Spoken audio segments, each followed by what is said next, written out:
Bueno, entonces, el ojo rojo es un signo cardinal de inflamación ocular. Esta patología se caracteriza por la presencia de enrojecimiento de la superficie anterior ocular que puede ser localizada o profusa. Aquí vamos a ver que esta patología es causada por la dilatación de los vasos sanguíneos en el ojo, entonces pueden ser vasos superficiales profundos o una combinación de ambos y van a afectar el segmento anterior del ojo, especialmente las estructuras situadas por delante del diafragma iridiocristalino, o sea que serían los párpados, el sistema lagrimal, la conjuntiva, la piel la esclerótica, el cuerpo ciliar, el iris y el cristalino como tal. Y esto me provoca que la superficie ocular luzca roja o inyectada de sangre. Entonces vamos a ver que aquí se encuentran unas categorías clínicas del ojo rojo. Tenemos la inyección conjuntival, que es un trastorno de la conjuntiva, entonces aquí podemos encontrar la patología como la conjuntivitis. Observamos una hiperemia de los vasos conjuntivales superficiales y es más intensa en el fondo del saco y disminuye pues a medida que se va acercando al limbo esclerocorneal. Esto pues me indica una patología palpebral y de la conjuntiva. Entonces vamos a ver que esta afecta principalmente los vasos sanguíneos conjuntivales posteriores y su diagnóstico se puede apoyar con la aplicación de vasoconstrictores tópicos como la fenilefrina. Entonces vamos a ver ya que los vasos son más superficiales que las arterias ciliares, entonces pues producen más enrojecimiento y estos se mueven con la conjuntiva, los cuales se van a constreñir, o sea, hay vasoconstricción de estos vasos al aplicar la fenilefrina y esto me hace que se suprima la hiperemia durante algún tiempo. Entonces, pues esto me ayuda a su diagnóstico para saber que sea una inyección conjuntival. Tenemos la inyección ciliar o periquerática. Aquí observamos una hiperemia de los vasos conjuntivales y de los plexos epiesclerales que son más profundos. Entonces aquí vamos a ver que hay una tonalidad rojo violácea y una forma de anillo hiperémico, hiperquerático alrededor de la córnea, siendo pues más intenso a nivel del limbo.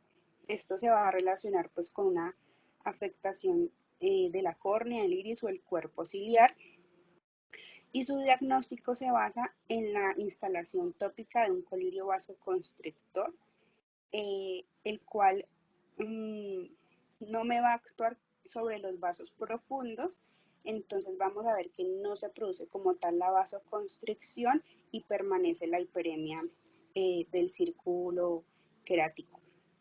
En la inyección mixta vamos a ver que hay una hiperemia de los plexos vasculares superficiales y profundos.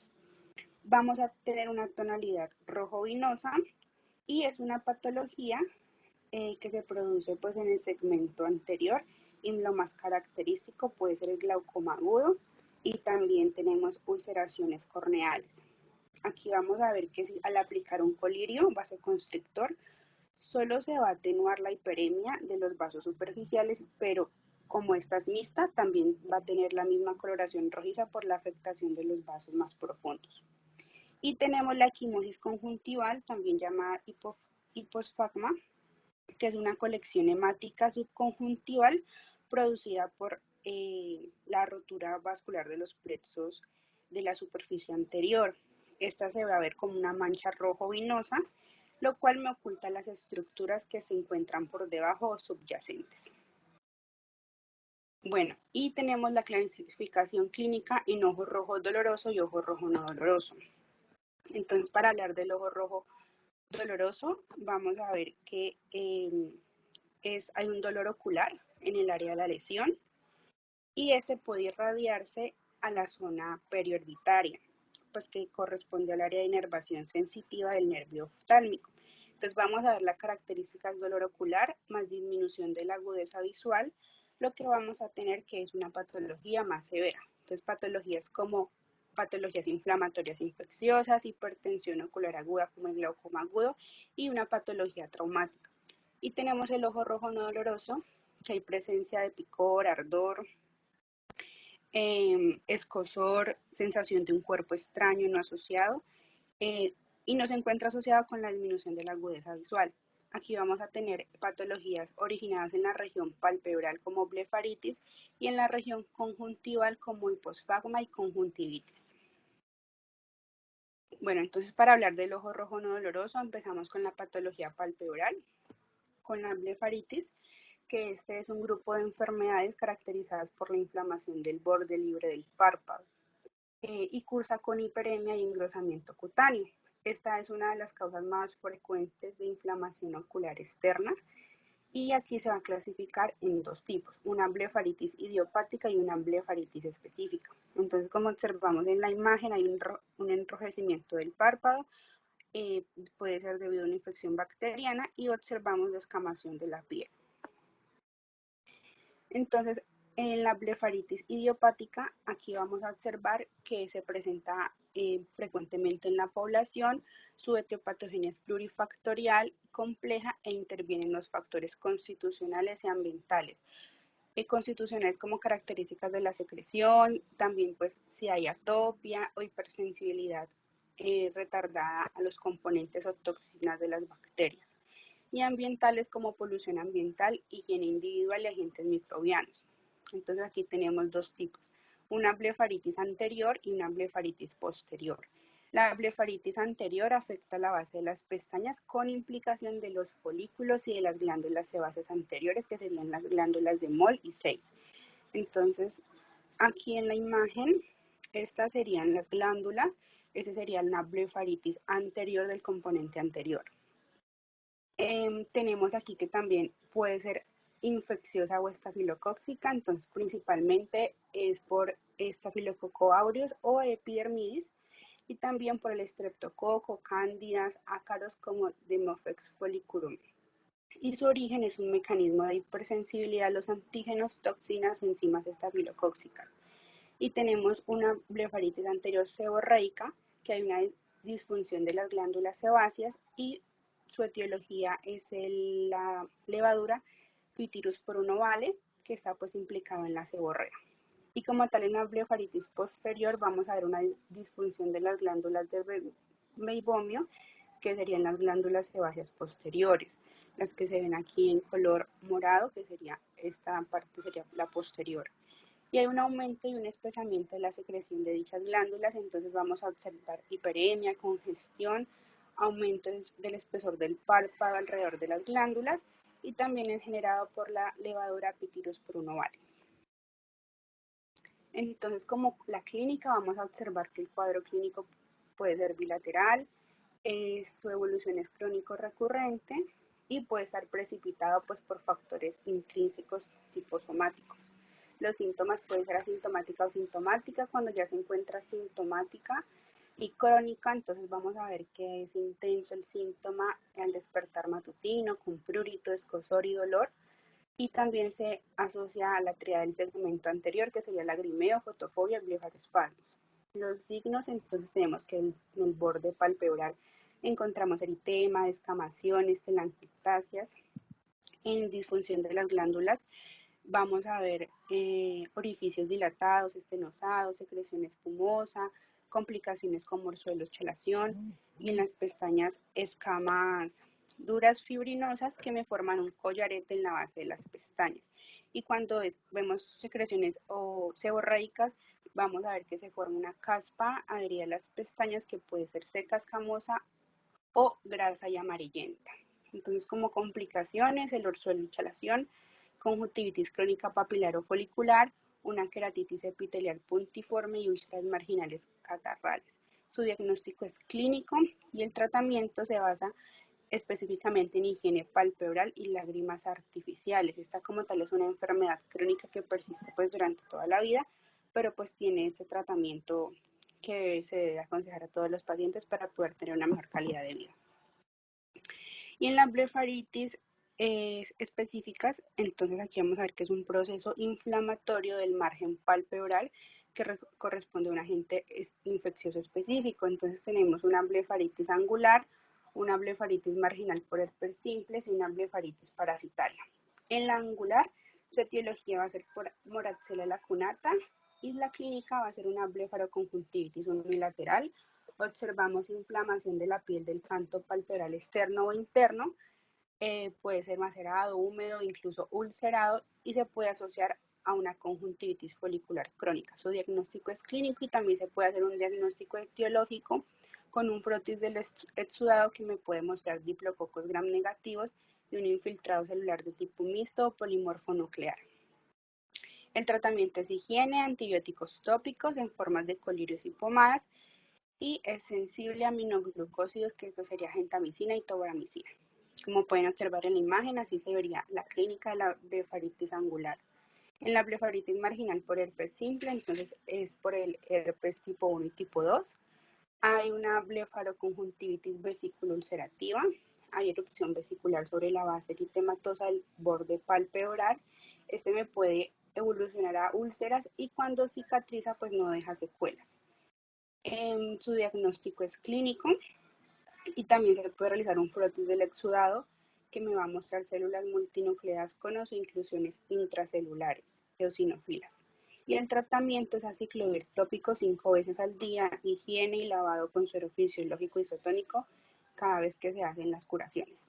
Y en la blefaritis parasitaria, pues su etiología es el pedículos pubis. En la clínica pues vamos a ver una pitiriasis palpeoral, causa poco blefaroconjuntivitis, entonces vamos a observar prurito, conjuntivitis folicular, queratopía epitelial leve. Su diagnóstico es clínico microscópico, donde se observan las liendres, los cuerpos ovoides, prendidos en las pestañas e incluso el piojo adulto transparente. El tratamiento es extracción manual o con pinzas y aplicación de una pomada oftálmica de óxido de mercurio al 1% cada 12 horas por una semana. Entonces, también en la patología ya conjuntival vamos a hablar de la hiposfagma o equimosis subconjuntival. Aquí ya es una colección hemática. En la subconjuntival, pues como ya habíamos dicho, que es ocasionado por una rotura vascular, que se manifiesta con una mancha rojo vinosa. Entonces vamos a ver que su etiología puede ser espontánea, infecciosa o traumático. Si es espontánea, el 95% de los casos es idiopático. También puede ser por secundario a maniobras de Valsalva, tos, estornudos, esfuerzos en el parto o una patología sistémica como predisposición a hipertensión arterial, arteriosclerosis, fragilidad capilar, discrasias sanguíneas. Si es infeccioso, puede ser por una conjuntivitis infecciosa y traumático por un trauma contuso craneofacial.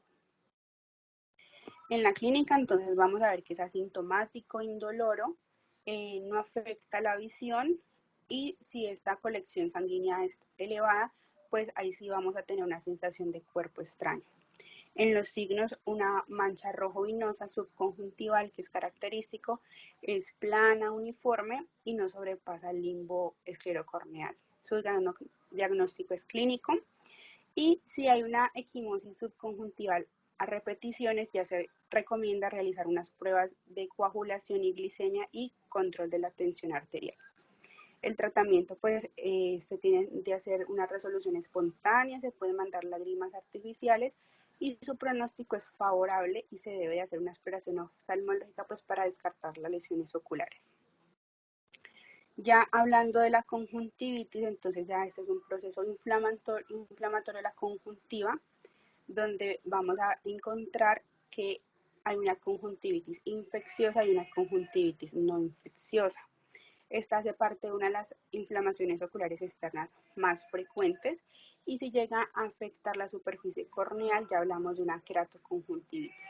Entonces en las infecciosas tenemos las bacterianas y virales y en las no infecciosas las alérgicas, la queratoconjuntivitis zika y conjuntivitis ocupacional. Entonces en la conjuntivitis infecciosa bacteriana vamos a hablar de la etiología, que el más común es el estafilococo aureus y el streptococo en adultos y en niños el Haemophilus influenza. También están Proteus, Pseudomonas aeruginosa, Neisseria gonorrhoeae, Neisseria meningitidis, Moraxella lacunata. En signos y síntomas, entonces vamos a tener que es unilateral, pero pues suele extenderse al otro ojo.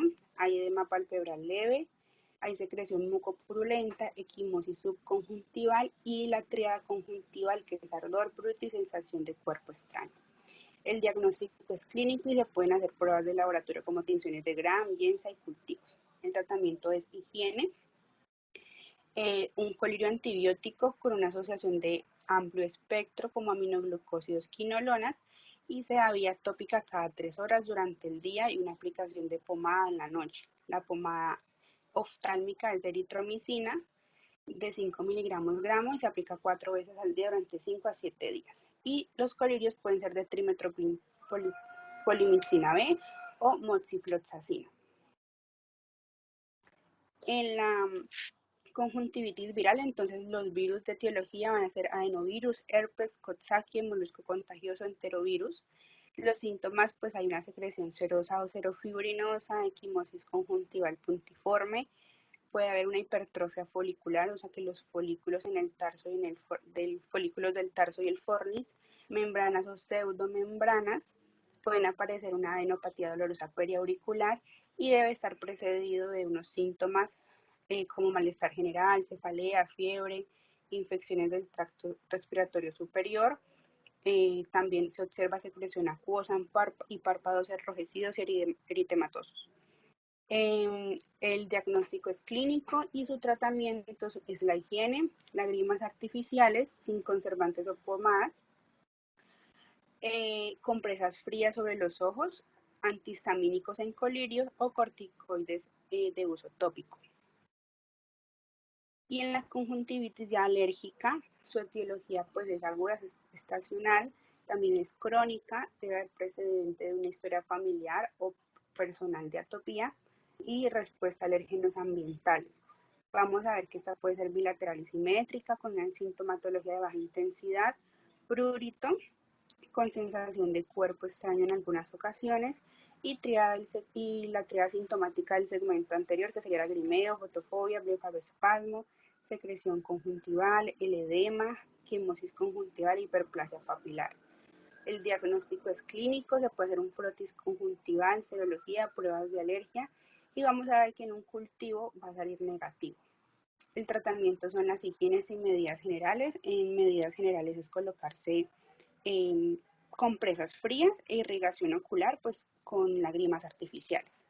Se debe evitar tener contacto con los alérgenos causales si se conoce, aplicarse antihistamínicos, antiinflamatorios y corticoides tópicos.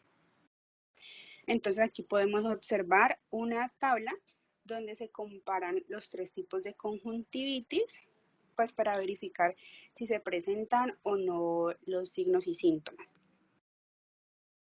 Bueno, hablando de la conjuntivitis no infecciosa, entonces tenemos la queratoconjuntivitis zika o seca. Aquí vamos a ver que esto está asociado a trastornos de la película lagrimal, también síndrome de ojo seco, donde hay alteraciones cualitativas y cuantitativas de la película lagrimal.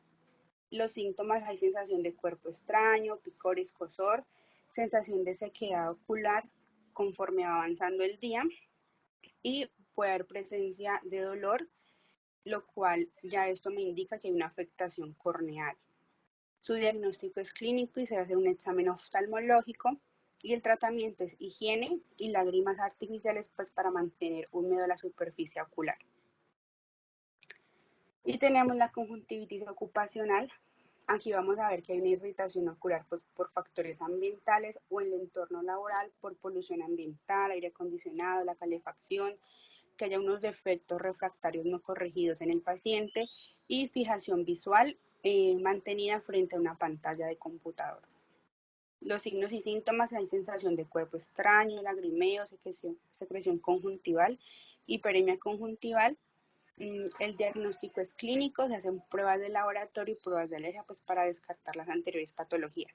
Y su tratamiento puede ser profiláctico, evitando exponerse a agentes irritantes, uso de filtros en un computador, higiene palpebral y cuando ya es sintomático, hacer irrigación ocular con solución salina y lágrimas artificiales. Bueno, y ya en la patología de ojo rojo doloroso, entonces hablamos de la patología inflamatoria infecciosa donde tenemos la uveitis. Esto es un proceso inflamatorio del tracto veal anterior, el iris y el cuerpo ciliar de origen hepatogénico múltiple y puede ser en respuesta a una agresión directa o mediada inmunológicamente por antígenos. Entonces vamos a tener que esa se clasifica en anterior, intermedia, posterior y panuveitis. La anterior hay una afectación del iris o el cuerpo ciliar, que es la primera imagen, la primer globo ocular que ustedes observan en la imagen. La intermedia, afectación del pars plana del cuerpo ciliar, ciclitis. La posterior, afectación del vitrio, la retina o la coroides.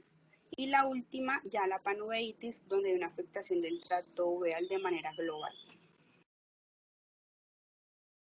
Bueno, entonces en la uveitis vamos a ver que el 50% es idiopática. También se puede encontrar asociado a la HLA-B26, 27, que esta es una proteína específica conocida como el antígeno leucocitario humano. También infecciones como herpes virus, tuberculosis, sífilis, lepra y asociada a enfermedades sistémicas como sarcoidosis y síndrome de Behçet. En signos y síntomas suele ser unilateral y de comienzo brusco, hay dolor ocular, visión borrosa, disminución de la agudeza visual, también hay miosis reactiva, exudados en la cámara anterior, conocido como el fenómeno Tyndall, que este fenómeno vamos a ver que cuando se coloca, se pueden observar presencias de partículas flotando en el humor acuosa cuando se hace incidir una luz o un haz luminoso sobre el ojo y a través de la cámara anterior, por una cámara de hendidura, se empiezan a ver estas partículas. Si el exudado es masivo, se empieza a acumular en la parte inferior de la cámara anterior y me va a formar un nivel blanquecino denominado hipopión, que es en la primera imagen que ustedes observan. También vamos a ver precipitados queráticos, sinequias, hipotensión ocular. Su diagnóstico es clínico y el tratamiento se basa en los siguientes tres pilares. El primero es midriático ciclopégico, que es colirios de atropina. El segundo es antiinflamatorio, entonces tenemos corticoides de alta potencia como dexametasona, betametasona, prednisolona por vía tópica, periocular y sistémica. Y el último es inmunosupresor, que es la ciclosporina A. Ya en la patología, bueno, seguimos en la patología inflamatoria infecciosa y en la epiescleritis vamos a observar que este es un proceso inflamatorio de la epiesclera. Este es un territorio que se comprende entre la inserción de los músculos rectos y el limbo y puede ser de carácter benigno. Se presenta con mayor frecuencia en adultos jóvenes y se clasifica en simple y nodular.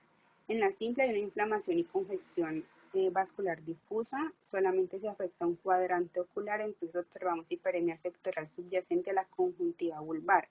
Y en la nodular hay una inflamación y congestión vascular que se observa en un área definida, esta se observa elevada, redondeada u ovalada, es de color rojo oscuro y se denomina nódulo.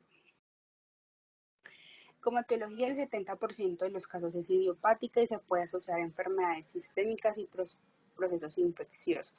Vamos a ver que aquí hay sensación de ardor o dolor leve ocular y no empeora con la palpación. También se observa la tríada del segmento anterior. Hay hiperemia del plexo vascular epiescleral superficial de forma difusa o nodular con una elevación hiperémica redondeada. Su diagnóstico es clínico y se debe hacer valoración oftalmológica. Al aplicar una vasoconstrictor como la fenilefrina, esto me va a facilitar el diagnóstico para hacer una diferencia entre una epiescleritis y una escleritis. El tratamiento pues suele resolverse sin tratamiento en días o semanas y se debe aplicar compresas frías y lágrimas artificiales y también AINES.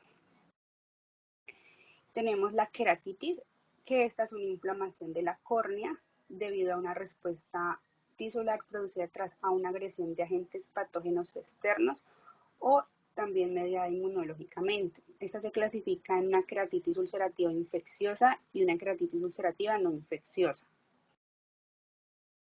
Entonces aquí vamos a ver que hay una ulceración, en la queratitis infecciosa hay una ulceración del epitelio corneal asociado a un infiltrado subyacente del estroma corneal.